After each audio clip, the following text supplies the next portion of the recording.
최순실 박근혜 게이트의 중심에 선 인물은 정치인이 아니고 언론인입니다. 손석희 씨. 아, 손석희님 너무 좋아요. 갓석희. 예. 이분 저는 실제로 뵌 적이 있었는데요. 제 학교 때 저희 강의 오신 적이 있어요. 제가 언론정보 전공이라. 그런데 이분은 후광빛이시더라고요. 원래 또 유명인사라는 그 타이틀 때문에 뒤에 후광 효과처럼 보여요. TV 맨날 봐왔던 사람이라 실제로 처음 보는 사람이지만 굉장히 친숙하고 일반인들이 길거리 처음 만나는 거랑 다른 개념이죠. 아, 그렇죠. 그러니까 유명인의 후광 효과라는 게 분명히 있습니다. 특별히 보이는 것. 사실은 그것 일종의 의학계에 있어서 플라시보 효과랑 비슷한 거예요. 아, 그럴 수도 있겠네요. 어디 갔는데 유명 연예인이 이렇게 식사 같은 걸 하고 있다 그러면 소곤소곤거리며 지나가잖아요. 거기에 이제 그런 효과 때문이거든요. 특별하지 않아요. 그들도. 근데 이제 워낙 갓석희이기 때문에 분석하는데 좀 조심스럽긴 한데요. 그냥 담백하게 한번 해보려고 그래요. 네. 손석희도 결국은 사람이더라. 이런 관점으로 놓고 얘기를 한번 해보고 싶어 하는 거거든요. 일단 정말 평범했던 어떤 일상의 유년 시절을 보낸 어떤 한 사람이 사회에 나와서 진화하는 과정에서 뭔가 자기 역할을 찾은 것 같다는 그런 느낌이었어요. 이 사람들 이런 거 있잖아요. 손석희 그러면 12년 연속 가장 유력한 언론인 이렇게 해년마다 조사가 나오거든요. 최근에 JTBC 문제뿐만 아니라 손석희의 경력은 이미 12년 전부터 한국에서 가장 영향력 있는 언론인이 돼 있단 말이에요. 그러면 그 사람을 성역하기가 쉬워요. 결과를 보고 예측을 하는 거예요. 사실 소년 시절에 완전히 망난이었다고 해도 어떤 위인전은 어떻게 만들어지냐면 그는 어렸을 때부터 떡잎이 달랐다 이런 개념으로 가요. 그렇죠. 그래서 바른 생각과 아주 어렸을 때부터 언론에 대한 생각을 남달리 갖고 살아왔다 이렇게 저는 보지 않는 거죠. 일단 아버지가요 군인이셨답니다. 군인의 아들로 태어난 거고요. 군인 그만두시고 사업을 하셨는데 쫄망하는.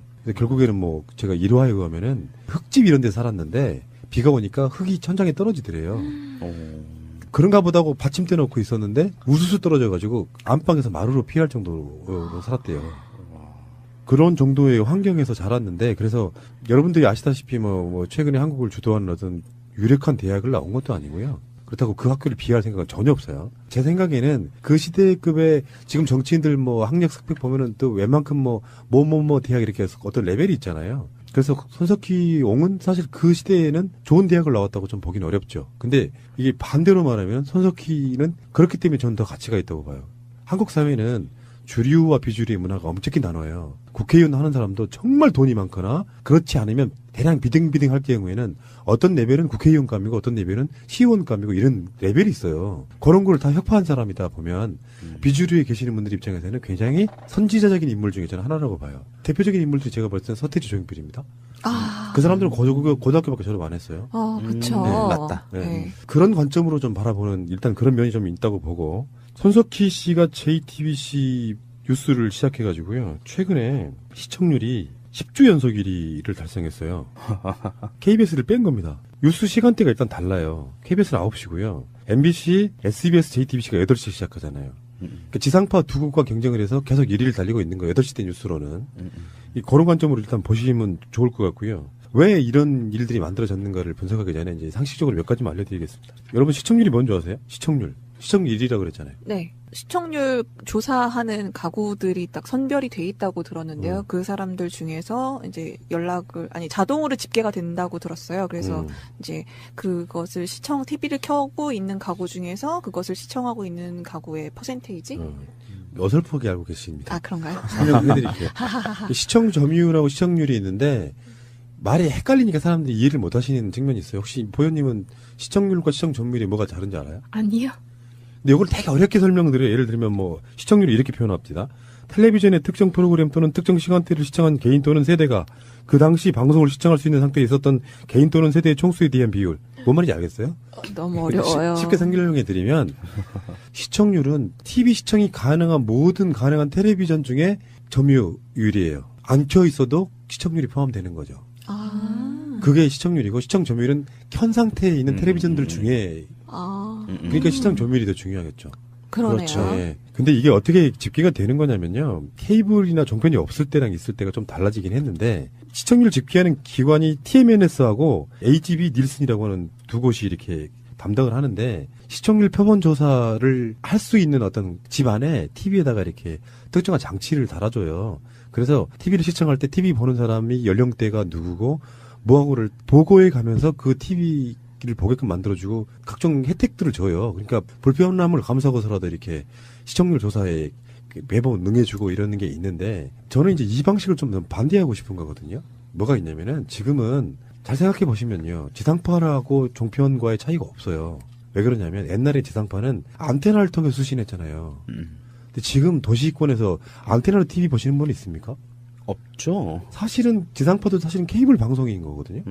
그러니까 케이블 방송이라고 하는 거는 지상파는 공중에 쏴버렸잖아요. 그러니까 공중에 쏴버린 전파는 누가 볼지를 모르기 때문에 표본을 골라갖고 여론조사처럼 시청률을 뺐던 시절이 있었는데 지금은 사실은 다 데이터 집계가 된다는 거예요. 케이블 TV든 위성이든 IPTV든 다 집계가 되니까 그걸 분석해가지고 데이터량이 가고 그러니까 어느 집에서 실시간으로 뭘 얼마를 보고 있는지를 다 알고 있는데 그걸 굳이 표본을 나눠 볼 필요가 뭐 있느냐 제 생각이거든요. 그렇네요. 근데 그 데이터만 있으면은 실질적인 진짜 시청률이나 시청 점유율이 나올 거라고 생각합니다. 바꿔야 된다는 거죠. 이것도 제가 보기엔 좀 이상한 시스템이라고 저는 보는데. 지금 현재 거의 99% 이상의 TV들이 전부 다 선으로 유선으로 또는 다 연결이 되어 있죠. 스카이라이프 같은 위성으로 이런 그렇죠. 방식으로. 그것도 마찬가지로 거기 랜선이 어쨌든 TV 뒷면에 다 꽂혀지죠.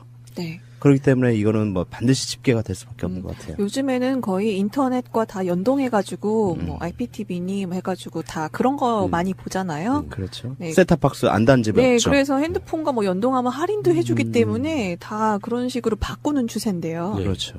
그래서 다시 이제 원점으로 돌아가면 지상파 갖고 있는 특혜 중에 하나는 일단 번호가 빠르죠. 우리가 인식 속의 TV 그러면은 MBC로 대표되는 11번, KBS 9번, KBS 2채널 7번 이런 개념이었고 거기에 SBS가 붙으면서 6번이었는데 요즘엔 6번을 실제로 보면 잘 안 써요. 왜 그러냐면 5번 쓰더라고요. 홈쇼핑 때문에 그런 거죠. 중간중간에 홈쇼핑이 들어가줘야 돼서 완전 상업화된 건데 그 기존적인 인식이 있고요. 그리고 사실은 종편이라고 부르지만 사실은 좀 더 정확한 표현은 케이블 TV예요. 일종의 분류로만 따지면은. 그러니까 TVN이나 YTN이나 종편이나 사실은 다 똑같은 위치에 있는 거거든요. 근데 왜 종편이라는 이름을 쓴 거죠? 종합 편성 채널이라는 개념은 케이블 TV는 기존 지상파에 비해서 특화되어 있는 채널들이 많잖아요. 드라마 채널, 스포츠 채널 뭐 등등등 있는데 지상파는 그 모든 걸 다 하잖아요. 종합적으로 드라마도 있고 보도, 교양, 시사, 다큐멘터리 다 있잖아요. 예능까지. 그 기능을 똑같이 갖고 간 게 종편인 거죠. 종합적으로 편성되어 있는 채널. 보도 채널 같은 특화된 채널이 아니라 지상파랑 기능이 똑같은 거를 줄여서 종편이라고 부르는 거예요. 근데 어찌됐건 그 8시 뉴스 시간대에 JTBC가 SBS, MBC를 이겼다고 하는 것은 사실상 좀 기적 같은 일이에요. 그래서 지금 최근에는 뭐 날마다 시청률이 다르게 나오지만 약 10% 정도의 시청률이 나오고 있거든요. 지금 MBC 같은 경우는요, 5%가 안 됩니다. 박근혜 지지율하고 비슷하네요.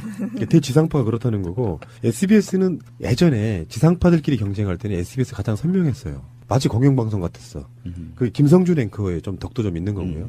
그러다가 시들해졌어요. 완전히 장악되면서. SBS가 왜 그럴 수밖에 없었냐면, SBS는 주체가 기업이 운영하는 방송이기 때문에 MBC나 KBS처럼 방문진이나 KBS 이사회를 통해서 지배받지 않는 것이고 방송통신을 위해서 심의 제재만 받는 정도예요. 그러니까 상대적으로 좀 훨씬 더 편안했던 측면이 없잖아 있는 것이죠. 어쨌든 간에 그런 측면이 있는데 이 상황에서 JTBC가 기존의 지상파들을 월등하게 배 정도로 이기고 있다고 하는 것은 범국민적으로 정말 대단한 신뢰를 받고 있는 거고요. 이게 순간 시청률로만 끝나는 게 아니고요. 포털에 가면 있죠. 뉴스 다시 보기도 있고 다음에 팟캐스트로 나가기도 하죠. 그러니까 이것들이 사실상 KBS 뉴스만큼의 보는 사람이 저는 꽤 많다고 봐요. 우리가 팟캐스트에 익숙한 사람들은 JTBC 그 실시간대로 앉아서 보고 있지 않아도 언젠가 다른 방식으로 보거든요.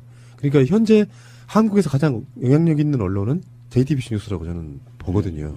그 JTBC 뉴스가 지금 뭐 10주, 11주 연속 1위를 하고 있다는 의미는 언론들의 분석이기도 하지만 저는 동감하기 때문에 이런 거예요. 일단 첫 번째는 손석희에 대한 신뢰. 네. 두 번째는 뉴스의 방식이 다르다는 거예요. 그걸 이제 흔히 말해서 이렇게 표현합니다. 일반 뉴스는 기계적 균형을 유지하기 위해서 객관성을 중심으로 해요. 그 KBS나 MBC가 정상이라고 할지라도 야당 꼭지 보도해주면 여당 꼭지 같이 보도해주면서 기계적 균형을 유지해요. 근데 어떤 사안에 대해서는 기계적 균형을 유지하면 잘못한 여당 쪽에 비판을 막 할애를 해야 되는데 그만큼 야당의 비율을 맞춘다거나 이런 방식으로 하게 되면은 가치가 사라져버리는 측면. 객관적 저널리즘이라고 합니다. 기계적 균형. 그렇게 하지 않고 손석희 쪽을 부르는 것은 이제 맥락 저널리즘이라고요. 맥락이 맞으면 그게 손석희의 워딩 중에 있잖아요. 한 걸음 더 들어가는 뉴스. 네. 그게 이제 맥락 저널리즘이라고 해서 그런 기계적 균형을 맞추는 것이 아니고 선택과 집중일 수도 있어요. 뉴스를 쭉 보고 뉴스밸류라는 게 있단 말이에요. 뉴스의 가치성이 있는데 예전에는 그 뉴스의 가치를 방송국 편집국 또는 청와대가 결정을 하는 시스템. 무슨 꼭지를 앞에 내지 마라. 이 뉴스를 내지 마라. 꼭 내야겠으면 뭐 10꼭지 이후에 집어넣어라. 이런 방식으로 보도 지침이 그 그런 순서가 거잖아요. 있으니까요. 그러니까. 그런 뉴스가 아니고 손석희의 뉴스는 선택과 집중 면에서는 그런 측면이 있다는 거죠. 오늘 진짜 중요한 뉴스 이거라고 생각하면 집중적으로 그것만 파는 거예요. 네. 그래서 관련된 보도를 한 꼭지, 두 꼭지, 세 꼭지 또는 기자가 직접 나와갖고 그거에 대한 이야기를 맥락을 짚어주고 거기에 대해서 개념을 이해시켜 주려고 노력한다는 거예요. 네, 좀 친절한 뉴스인다는 생각이 많이 들어요. 그리고 SNS를 통해서 시청자와 소통도 많고요. 왜 이번에 이재명 전원책이 나온 100분 토론에 관해서 이제 팩트 체크라고 해가지고 누가 팩트가 맞는지에 대한 애프터 서비스 이런 것도 굉장히 되게 좋았거든요. 한마디로 피드백이 되는 그런 뉴스라고 봐야죠. 그러니까 우리는 기존의 뉴스 문법이 어떤 거였냐면은 기자가 낮에 현장에 나가서 취재를 해와요. 찍어도 오고 코멘트도 만들어서 이렇게 해와요. 그 사이 뉴스가 시작되기 전에 기자들이 막 편집을 해요. 그 사이에 뉴스를 만드는 곳에서는 무엇을 해야 되냐면은 여기서 이제 앵커란 개념이 제가 소개를 해드리면은 웬만한 사람들 아는 얘기인데 손석희의 지점이 좀 애매한 부분이 없지 않아 있어요. 손석희를 많은 사람들이 아나운서라고 생각합니다. 사실 맞고 시작도 아나운서로 했고요. 그 앵커라고 하는 거는 원래 뜻은 배가 달려있는 닻을 말하는 거예요. 아, 그 앵커가 그 네. 앵커예요? 네, 같은 말이에요. 몰랐다. 그래서 배가 떠내려가지 않게 이렇게 고정해주는 역할을 하죠. 다른 표현 방식으로 말하면은 보도국에서 그 뉴스를 중심을 잡아주는 역할을 하는 사람이 앵커입니다. 그리고 끌어가는 사람이에요. 그러니까 사전적 의미는 시작은 똑같은 그런 의미를 갖고 앵커라는 말이 만들어지면서 또 하나의 사전적 의미가 붙은 거죠. 시작은 그 배에서 나왔다고 보시면 되는데 그러다 보니까 방송국 시스템 속에 들어가면은 현대에 오면 올수록 아나운서들은 연예인화됩니다. 그러니까 아나운서여서 뉴스를 읽는 사람은 사실은 앵커라고 부르면 안 되는 거예요. 그래서 각 주요 방송사의 보도국의 보도 뉴스는 아나운서가 진행하는 게 아니고 기자들이 진행합니다. 옛날에 엄기영 같은 사람, 국회의원하고 있는 정동영 같은 사람, 박영선 같은 사람들이 다 기자 출신 앵커들입니다. 9시 뉴스, 8시 뉴스는 그 방송국의 보도 기능의 코어이자 핵심이에요. 그러다 보니까 직접 취재를 하지 않은 멘트만 읽어주는 아나운서들로는 사실감이 떨어지는 겁니다. 그래서 멘트력이 되는 기자들, 간부급 기자들이 나와서 앵커를 직접 하는 거예요. 그 시스템을 잘 모르시는 분들이 그 뉴스를 하게 되면 그 사람을 아나운서라고 무조건 획일적으로 불러버리는 거예요. 지금도 정동영, 박영선을 아나운서 출신이라고 하는 사람이 있습니다. 근데 아나운서가 낫다, 좋다 이런 차원이 아니고 보도 기능으로만 만들어진 것은 아니라는 말씀을 드리는 거예요. 근데 손석희는 아나운서로 들어왔는데 그 당시 MBC에서는 기자 역할도 한 걸로 알려지고 있는 거예요. 아나운서와 보도국이 분류가 안 됐던 시점에서는 아나운서국 근무를 하면 아나운서인 거고 보도국 가서 현장을 취재를 하면 기자인 거였던 시절이 있었던 거죠. 거기서 느꼈던 그래서 실제로 MBC에 보면은 이상한 전통들이 있습니다. 처음에 아나운서로 들어왔던 사람들이 아나운서로는 사실 저널리즘을 할 수가 없구나라는 걸 깨달으면 기자시험 다시 보고 들어온 케이스가 굉장히 많아요. 아, 네, 그랬다는 케이스 많이 들어봤어요. 자기 스스로 뭔가 자기가 하는 말이 무엇인지 더 알고자 하는 그런 욕심이 생기면 기자 시험을 다시 봐서 다시 들어오시더라고요. 그리고 MBC의 유명한 앵커들, 이 사람들이 처음에 아나운서로 들어왔다가 기자로, 그러니까 같은 방송사 내에서 직업을 바꾼 케이스는 되게 많아요. 근데 지금 뉴스 하시는 분들, 현재 손석희와 비교가 되는 그 앵커들은 다 사실은 기자 출신들이고요. 손석희 자체는 굉장히 특이한 종류의 언론인인 거예요. 그들의 입장에서 보면은. 그러니까 손석희가 명성을 얻은 데는 JTBC 뉴스가 아니고 100분 토론이라든지 아침에 했던 손석희만의 그 라디오 방송이 있잖아요. 시선 집중 같은 걸 하게 되면서 그 신뢰 이미지를 쌓아왔는데 손석희는 우리 쪽 언론인이 아닙니다. 아, 그런가요? 그거 자체가 손석희를 욕먹이는 행위예요. 예를 들어서 촛불 집회에 관련해가지고 박근혜 변호인단이 뭐라고 했냐면은 저 촛불은 민심이 아니다. 좌파들 일부 빨갱이들이 선동해서 만든 행사다라고 얘기했잖아요. 그것은 뭐냐면 대부분의 대표적인 갈라치기거든요. 그 사람들을 다 민의를 좌파 빨갱이들의 선동에 노란한 사람들로 폄하하는 거잖아요. 그쪽을 선동함에 있어갖고 이런 게 있죠. 손석희는 원래 진보 좌파 출신이야라고 이야기해버리면은 손석희 뉴스 가치가 반으로 떨어지는 겁니다. 그래서 손석희를 우리 쪽 언론이라고 생각하거나 말하면 안 되는 거예요. 말도 안 되는 거지 그게. 진짜로 균형감, 공정성이란 현상 있는 그대로 말하는데 어쩔 때는 상황에 따라서 진보 쪽에 유리할 수도 있고 어쩔 때는 수구 골통 세력들한테 유리할 수도 있지만 손석희가 그 지점에 한 중간을 유지하고 있어줘야 되는 대목은 그가 사실은 진보 쪽이 아님에도 불구하고 공정하게 깠더니 최순실 박근혜가 나쁘더라. 이 공식이 성립돼야 되는데 저쪽에 계속되는 프레임은 손석희가 좌파이기 때문에 우파를 깐다고 얘기해버릴 수도 있는 거죠. 그러네요. 손석희가 말하는 균형은 바로 그런 것 때문에 나오는 거거든요. 좌파 패널로 나온 사람들한테 집요하게 뭔가를 물어보면서 그 사람들 논리를 깨는 것도 그런 노력 중에 하나인 거죠. 그러니까 손석희 자체가 저는 기계적 균형 감각으로 그렇게 방송한다고 생각하지는 않습니다. 언론인으로 사는 법을 체득하신 분처럼 보여요. 그래서 손석희 씨는 제가 봤을 때 이 현상들을 꽤 즐기는 듯한 느낌을 받습니다. JTBC 뉴스룸에서 태블릿 PC를 까므로써 사실상 박근혜가 탄핵된 거거든요. 결론으로만 놓고 보면. 그렇죠. 시작이 발단이 그거였죠. 그럼 얼마나 많은 사람들한테 협박과 이런 걸 받았겠어요? 근데 뚝심 강단만으로 그걸 끌어갈 수는 없어요. 손석희는 다른 면에서 보면은 그런 걸 즐기는 거죠. 저 사람이 언론인이라고 하는 사람들이 자기를 좋아해주고 존경해주는 거에 대한 열광을 즐기는 거라고 생각해요. 농담처럼 팟캐스트에 손석희라고 이야기하는 이유가 뭐냐면은 그런 류의 인간형을 잘 알아요. 내 생각하고 똑같기 때문에 그래요. 아, 그러세요? 나를 그렇게 올리려고 하는 말이 아니라 그런 언론을 공부해 왔거나 해온 사람들이라면 대체적으로 그런 마인드를 갖는다는 거예요. 손석희 뉴스가 JTBC 뉴스가 제대로 빛을 발한 게 세월호 보도였어요. 다른 지상파들이 세월호 이야기를 안 하고 있을 때 세월호 이야기를 꾸준히 했어요. 새가 날아든다 그랬잖아요. 실제로 손석희는 신년 방송을 팽목한 가수도 해요. 메이크업도 안 한 상태로 그냥 보여줘요. 그게 흔히 말하면 진정성이거든요. 사실요, 제가 팟캐스트를 만들었을 때 생각 중에 하나가 그런 게 있었거든요. 지상파 언론인들 굉장히 혐오합니다, 솔직히 말하면. 다는 아니지만. 언론고시 통과해가지고 좋은 차 타고 얼굴에 기름 번지르르하게 흐르고 좋은 옷 입고 방송사 출퇴근하면 사람들이 알아봐주고 존경해주고 어디 가면 언론인이라고 대접받고. 하지만 정부 이정현 같은 사람들이 전화해대면 거기에 맞춰주고 그런 방송이나 보도를 하고 있는 자들이 언론인이라고 혹한이 우리나라에서 가장 영향력 있는 분야에 있는 거예요. 언론이 얼마나 위대한 분야에 있냐면 여러분 잘 생각해 보세요. 국회, 청와대, 검찰, 법원에서 어떤 뉴스가 나오면 뭐합니까? 그걸 국민에게 알리는 것은 언론인데 어떤 시각으로 알리느냐. 뉴스를 진짜 중요한 뉴스인데 보도를 안 해버리면 그건 뉴스도 아닌 거예요. 그만큼 현대사회에서는 미디어의 영향력이 절대적이라고 보시면 돼요. 그들이 변절하거나 정권에 야부하기 시작하면 나라가 개판 쳐지는 거죠. 그런 자들이 언론인이라고 월급 많이 받고 살아왔던 거예요. 그래서 저는 그들을 경멸하는 겁니다. 그런 관점이기 때문에 팟캐스트를 하는 게 그런 쪽에 있는 것보다 훨씬 더 마음 편한 거예요. 양심상 그런 관점으로 이렇게 바라보는 관점으로 봤을 때 손석희는 지극하게 언론인으로서의 가치가 무엇인지를 정확하게 꿰뚫고 있는 사람이라고 저는 보는 겁니다. 그 순간순간 시청률에 연연하는 게 아니고요. 손석희 이전에 JTBC 뉴스는 굉장히 조잡했어요. 맥락이 없었다 이거죠. 근데 손석희를 영입했던 홍석희의 생각은 그거였다고 봐요. 철저한 시장적 접근이라고 봐요. 상업적 접근인 거죠. 정편들이 다 이명박근혜에 편들고 있잖아요. JTBC만이라도 진보, 우리나라 인구의 반인 민주 진보 쪽 사람들에게도 마음에 드는 방송을 만들어야겠다라고 생각을 했어요.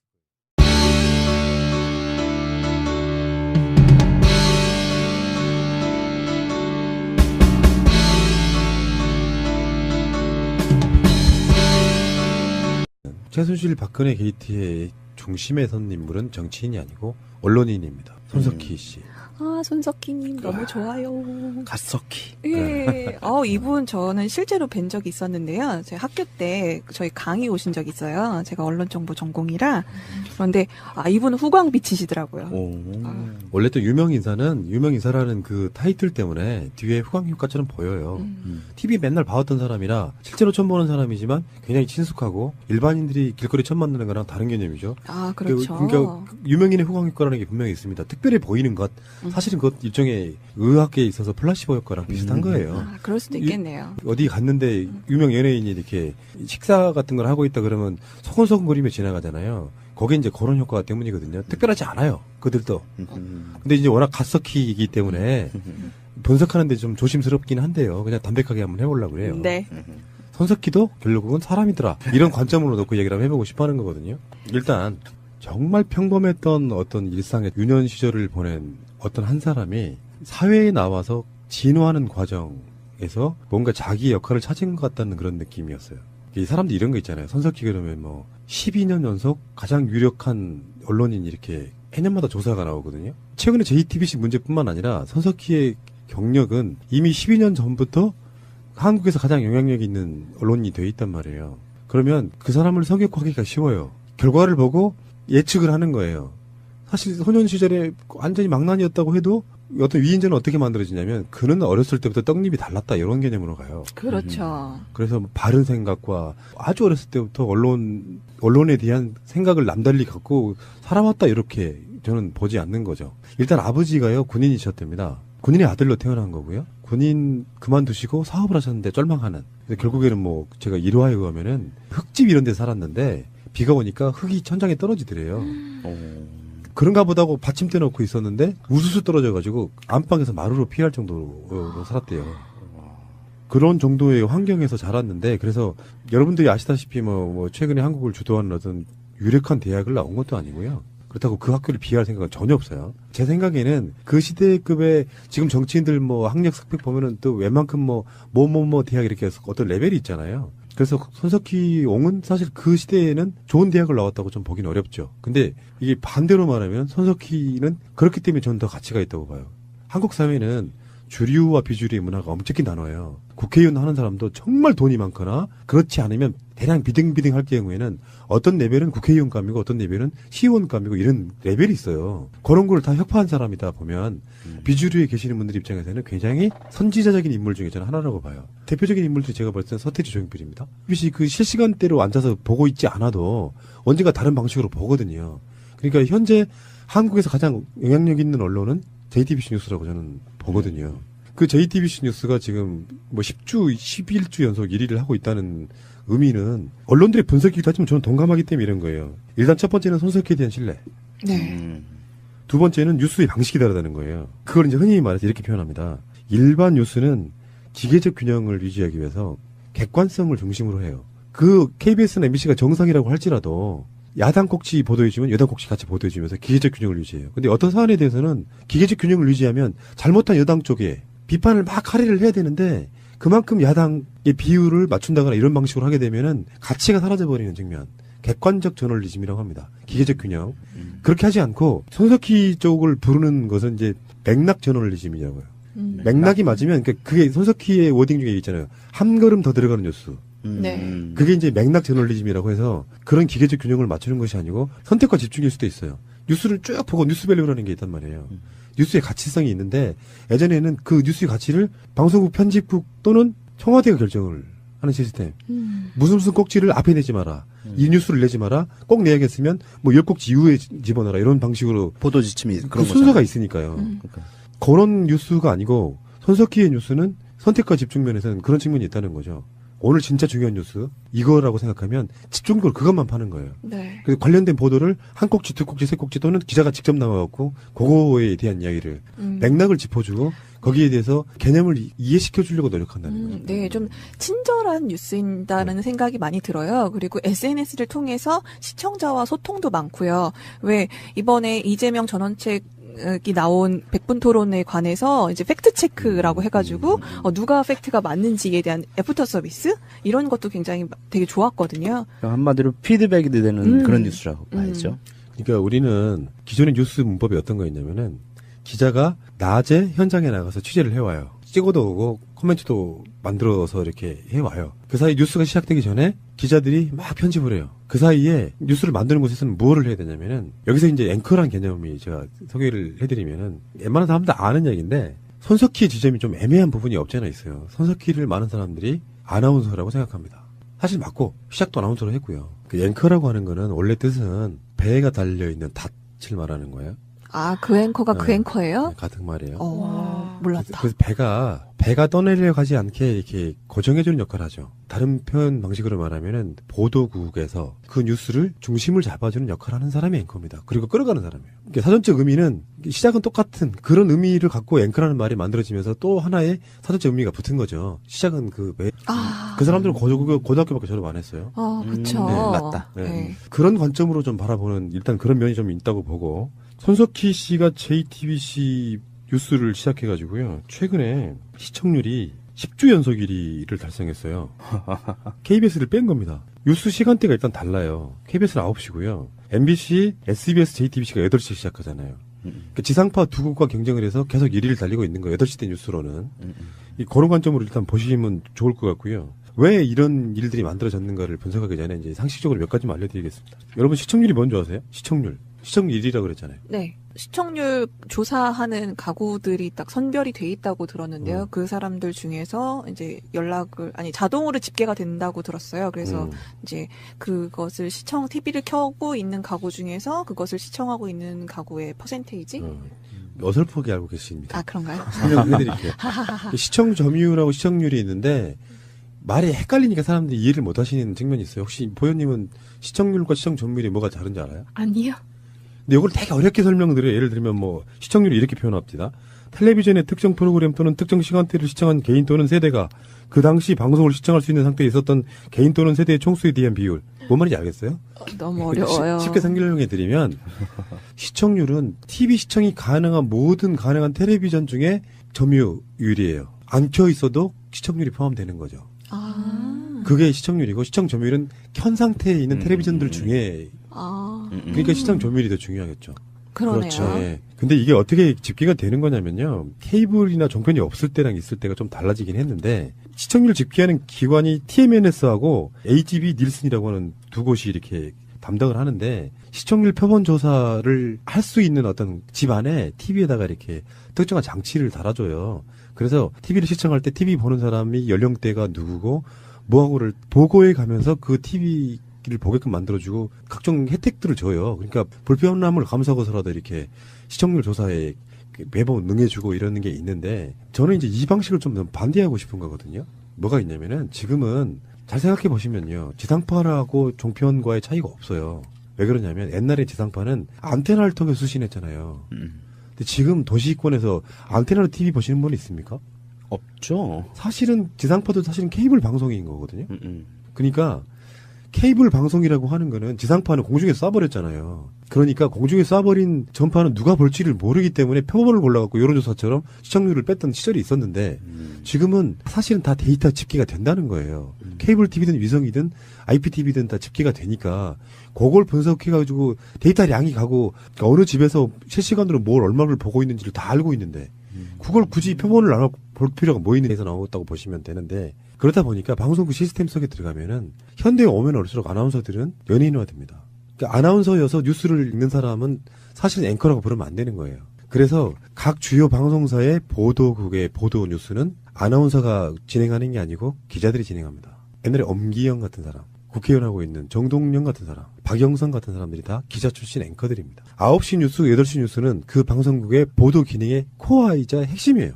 그러다 보니까 직접 취재를 하지 않은 멘트만 읽어주는 아나운서들로는 사실감이 떨어지는 겁니다. 그래서 멘트력이 되는 기자들, 간부급 기자들이 나와서 앵커를 직접 하는 거예요. 그 시스템을 잘 모르시는 분들이 그 뉴스를 하게 되면 그 사람을 아나운서라고 무조건 획일적으로 불러버리는 거예요. 지금도 정동영, 박영선을 아나운서 출신이라고 하는 사람이 있습니다. 근데 아나운서가 낫다, 좋다 이런 차원이 아니고 보도 기능으로만 만들어진 것은 아니라는 말씀을 드리는 거예요.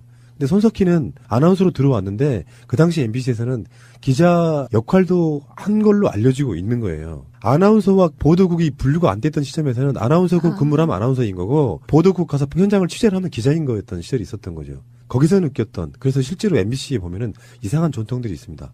처음에 아나운서로 들어왔던 사람들이 아나운서로는 사실 저널리즘을 할 수가 없구나라는 걸 깨달으면 기자시험 다시 보고 들어온 케이스가 굉장히 많아요.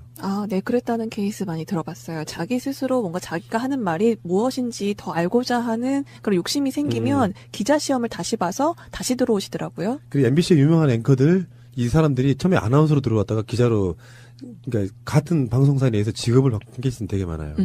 근데 지금 뉴스 하시는 분들, 현재 손석희와 비교가 되는 그 앵커들은 다 사실은 기자 출신들이고요. 손석희 자체는 굉장히 특이한 종류의 언론인인 거예요. 그들의 입장에서 보면은. 그러니까 손석희가 명성을 얻은 데는 JTBC 뉴스가 아니고 백분 토론이라든지 아침에 했던 손석희만의 그 라디오 방송 있잖아요. 시선 집중 같은 걸 하게 되면서 그 신뢰 이미지를 쌓아왔는데 손석희는 우리 쪽 언론인이 아닙니다. 그런가요? 그거 자체가 손석희를 욕먹이는 행위예요. 예를 들어서 촛불 집회에 관련해가지고 박근혜 변호인단이 뭐라고 했냐면은 저 촛불은 민심이 아니다. 좌파들 일부 빨갱이들이 선동해서 만든 행사다라고 얘기했잖아요. 그것은 뭐냐면 대부분의 대표적인 갈라치기거든요. 그 사람들을 다 민의를 좌파 빨갱이들의 선동에 노란한 사람들로 폄하하는 거잖아요. 그쪽을 선동함에 있어갖고 이런 게 있죠. 손석희는 원래 진보 좌파 출신이야라고 이야기해버리면은 손석희 뉴스 가치가 반으로 떨어지는 겁니다. 그래서 손석희를 우리 쪽 언론이라고 생각하거나 말하면 안 되는 거예요. 말도 안 되는 거지 그게. 진짜로 균형감, 공정성이란 현상 있는 그대로 말하는데 어쩔 때는 상황에 따라서 진보 쪽에 유리할 수도 있고 어쩔 때는 수구 골통 세력들한테 유리할 수도 있지만 손석희가 그 지점에 한 중간을 유지하고 있어야 줘야 되는 대목은 그가 사실은 진보 쪽이 아님에도 불구하고 공정하게 깠더니 최순실 박근혜가 나쁘냐. 제 생각이거든요. 그렇네요. 근데 그 데이터만 있으면은 실질적인 진짜 시청률이나 시청 점유율이 나올 거라고 생각합니다. 바꿔야 된다는 거죠. 이것도 제가 보기엔 좀 이상한 시스템이라고 저는 보는데. 지금 현재 거의 99% 이상의 TV들이 전부 다 선으로, 유선으로 또는 다 연결이 되어 있죠. 스카이라이프 같은 위성으로 이런 그렇죠. 방식으로. 그것도 마찬가지로 거기 랜선이 어쨌든 TV 뒷면에 다 꽂혀지죠. 네. 그렇기 때문에 이거는 뭐 반드시 집계가 될 수밖에 없는 것 같아요. 요즘에는 거의 인터넷과 다 연동해가지고 뭐 IPTV니 뭐 해가지고 다 그런 거 많이 보잖아요. 그렇죠. 네. 셋탑박스 안 단 집이 네, 없죠. 그래서 핸드폰과 뭐 연동하면 할인도 해주기 때문에 다 그런 식으로 바꾸는 추세인데요. 네. 그렇죠. 그래서 다시 이제 원점으로 돌아가면 지상파 갖고 있는 특혜 중에 하나는 일단 번호가 빠르죠. 우리가 인식석의 TV 그러면은 MBC로 대표되는 11번, KBS 9번, KBS 2채널 7번 이런 개념이었고 거기에 SBS가 붙으면서 6번이었는데 요즘엔 6번을 실제로 보면 잘 안 써요. 왜 5번 그러냐면 쓰더라고요. 이제 홈쇼핑 때문에 그런 거죠. 음. 중간중간에 홈쇼핑이 들어가줘야 돼서 완전 상업화된 건데 그 기존적인 인식이 있고요. 그리고 사실은 종편이라고 부르지만 사실은 좀 더 정확한 표현은 케이블 TV예요. 일종의 분류로만 따지면은. 그러니까 TVN이나 YTN이나 종편이나 사실은 다 똑같은 위치에 있는 거거든요. 근데 왜 종편이라는 이름을 쓴 거죠? 종합 편성 채널이라는 개념은 케이블 TV는 기존 지상파에 비해서 특화되어 있는 채널들이 많잖아요. 드라마 채널, 스포츠 채널 뭐 등등등 있는데 지상파는 그 모든 걸 다 하잖아요. 종합적으로 드라마도 있고 보도, 교양, 시사, 다큐멘터리 다 있잖아요. 예능까지. 그 기능을 똑같이 갖고 간 게 종편인 거죠. 종합적으로 편성되어 있는 채널. 보도 채널 같은 특화된 채널이 아니라 지상파랑 기능이 똑같은 거를 줄여서 종편이라고 부르는 거예요. 근데 어찌됐건 그 8시 뉴스 시간대에 JTBC가 SBS, MBC를 이겼다고 하는 것은 사실상 좀 기적 같은 일이에요. 그래서 지금 최근에는 뭐 날마다 시청률이 다르게 나오지만 약 10% 정도의 시청률이 나오고 있거든요. 지금 MBC 같은 경우는요, 5%가 안 됩니다. 박근혜 지지율하고 비슷하네요. 대지상파가 그렇다는 거고, SBS는 예전에 지상파들끼리 경쟁할 때는 SBS가 가장 선명했어요. 마치 공영방송 같았어. 그 김성준 앵커의 좀 덕도 좀 있는 거고요. 그러다가 시들해졌어요. 완전히 장악되면서. SBS가 왜 그럴 수밖에 없었냐면, SBS는 주체가 기업이 운영하는 방송이기 때문에 MBC나 KBS처럼 방문진이나 KBS 이사회를 통해서 지배받지 않는 것이고 방송통신을 위해서 심의 제재만 받는 정도예요. 그러니까 상대적으로 좀 훨씬 더 편안했던 측면이 없지 않아 있는 것이죠. 어쨌든 간에 그런 측면이 있는데 이 상황에서 JTBC가 기존의 지상파들을 월등하게 배 정도로 이기고 있다고 하는 것은 범국민적으로 정말 대단한 신뢰를 받고 있는 거고요. 이게 순간 시청률로만 끝나는 게 아니고요. 포털에 가면 있죠. 뉴스 다시 보기도 있고 다음에 팟캐스트로 나가기도 하죠. 그러니까 이것들이 사실상 KBS 뉴스만큼의 보는 사람이 저는 꽤 많다고 봐요. 우리가 팟캐스트에 익숙한 사람들은 JTBC